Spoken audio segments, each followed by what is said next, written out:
राष्ट्रवादी काँग्रेसचे अध्यक्ष शरद पवार यांनी विजयसिंह मोहिते पाटील यांच्यावर मिश्किल टिप्पणी करत टीका केली आहे। विजयदादांनी संघांची हाफ पॅन्ट घालून या वयात पाय आणि उघड्या मांड्या बघायची वेळ आणू नये असं सांगत शरद पवारांनी मोहिते पाटलांवर निशाणा साधलाय। माळशिरसमध्ये आज शरद पवारांची सभा झाली। या सभेत पवार बोलत होते। की इथल्या नेत्याला सुद्धा हफ्त्यात घालून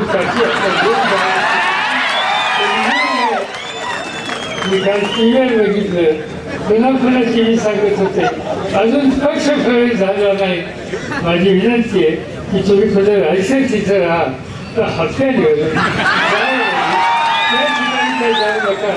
तसं काही केलं त्यांच्यावर बसणार आणि त्या लोकांच्यावर तुम्ही सहकार्य म्हणून त्या ठिकाणी साथ दिली, त्याच्या संघटनेत गेला, तर काळजी फक्त एकच आहे, वर जे शंकरराव होते त्याला काय होते।